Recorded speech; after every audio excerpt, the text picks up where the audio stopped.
కళ్ళ నిండా కుళ్ళుతో నిన్ను చూసే వాళ్ళకి నీ కష్టంతో పనిలేదు. మనసు నిండా ప్రేమతో నిన్ను చూసే వాళ్ళకి నీ లోపాలతో పనిలేదు. కడుపు నిండా ద్వేషంతో నిన్ను చూసే వాళ్ళకి నీ మంచితనంతో పనిలేదు. గుండె నిండా అభిమానంతో నిన్ను చూసే వాళ్ళకి నీ తప్పొప్పులతో పనిలేదు. రక్తం నిండా కోపంతో నిన్ను చూసే వాళ్ళకి నీ పశ్చాత్తాపంతో పనిలేదు. వీళ్లే కాదు, నీ చుట్టూ ఉన్న ఇంకో 100 మంది నిన్ను 100 రకాలుగా చూడొచ్చు. వాళ్ళందరూ వాళ్ల లోపల ఉన్న ఎమోషన్తోనే నిన్ను చూస్తారు. నిన్ను నిన్నుగా చూడగలిగేది ఆ పైవాడి తర్వాత నువ్వు మాత్రమే.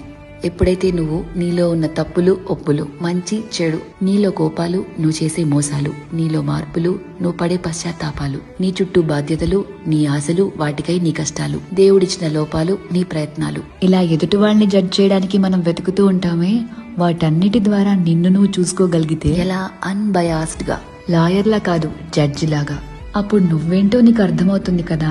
అదే సెల్ఫ్ అవేర్నెస్ అంటే. సెల్ఫ్ అవేర్నెస్ నీకు చాలా ప్రశాంతతనిస్తుంది. ర్యాండమ్ గా ఎవరిని ఏమీ అనలేవు, ఎందుకంటే నీకు తెలుసు ఎవరి తుఫాన్లు వాళ్లకుంటాయి లోపల అని.